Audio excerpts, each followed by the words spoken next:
September 11th. In America, a day of solemn remembrance.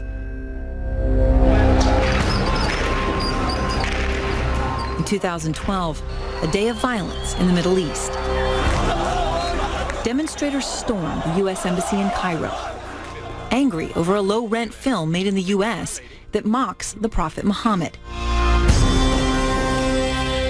In neighboring Libya, Ambassador Christopher Stevens is in Benghazi, a city known for upheaval. Stevens knew Benghazi well. During the civil war that ousted strongman Muammar Gaddafi, he lived there. He was in at the beginning when Secretary Clinton sent him over there to talk to the rebels and find out who are these people, what are they up to, should we be supporting them? Stevens' parents were proud that he helped the rebel-led coalition set up a new government. We were concerned about him and concerned about the work and appreciative of it. My name is Chris Stevens, and I'm the new U.S. ambassador to Libya. In May 2012, Stevens was promoted to ambassador. His job? To bring stability to a hot zone.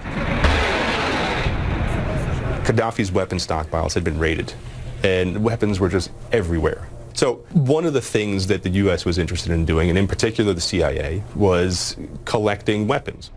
That mission brought Stevens to Benghazi on September 11th, when he opened a cultural center and met with officials. The ambassador, Stevens, had met with a Turkish official in the special mission compound, the consulate there in Benghazi, and everything was quiet for them.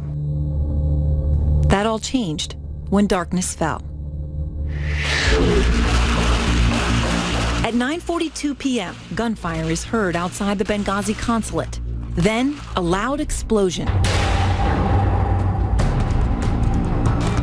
Within minutes, dozens of armed militia charged the main gate, setting fire to the barracks, headed straight for the ambassador's residence. By 10 p.m., Ambassador Stevens, Information Officer Sean Smith, and a security agent run to a safe room. 3 men with guns against 120 with RPGs, machine guns, grenades. They would have been no match. An alert is sent to the CIA security team at an annex about a mile away. That alert also goes to the State Department and the U.S. Embassy in Tripoli. Using a cell phone, Chris Stevens calls Deputy Mission Chief Gregory Hicks at the embassy. And he said, "Greg, we're under attack."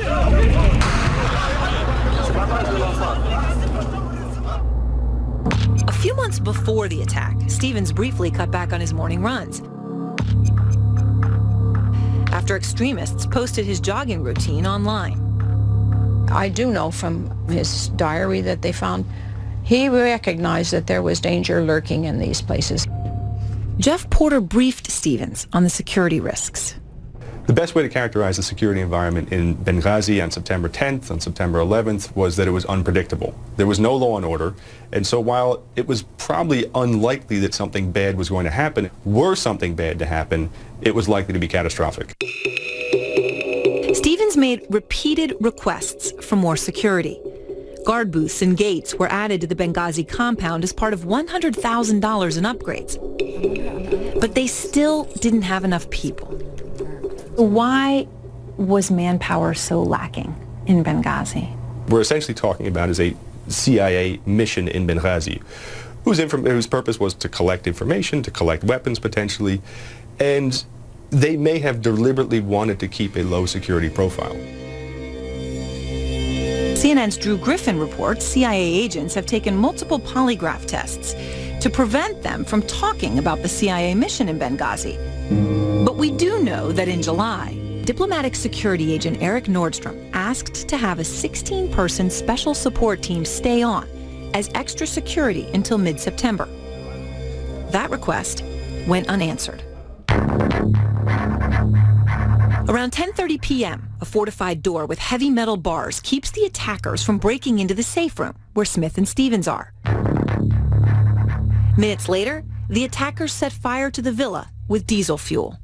And literally within minutes, the smoke overwhelmed Stevens and Smith in the safe area. About the same time, 6 American security agents leave the CIA annex. Former Navy SEAL Tyrone Woods is with them. After a battle, Woods and friendly Libyan fighters regain control of the consulate and start searching for Ambassador Stevens and Sean Smith. They found Sean's body and pulled it out, but he was no longer responsive. They did not find the ambassador. Back in Washington, word spreads fast about the attack. Defense Secretary Leon Panetta and Chairman of the Joint Chiefs of Staff Martin Dempsey meet with President Obama. So what happened at the meeting? Obviously, this is a very unusual event, and it has profound significance for the president. And by this time, of course, everyone's thinking it is 9/11. At 12:07 a.m. Benghazi time, 6:07 p.m. in Washington, the State Department sends an email to the White House, the Pentagon, and the FBI. It says the Islamic military group Ansar al-Sharia has claimed credit. If there was any thought that this might have been a spontaneous uprising, well, this clearly put that to rest. 3 days before September 11th, a local Libyan militia told the U.S. the security situation in Benghazi was quickly deteriorating, warning the Americans to decrease their presence. There may have been a lack of situational awareness. They may have not been able to identify which of the dozens of violent armed groups in Benghazi posed a threat to the United States. We have breaking news. An American, we can confirm now, has been killed in Libya tonight.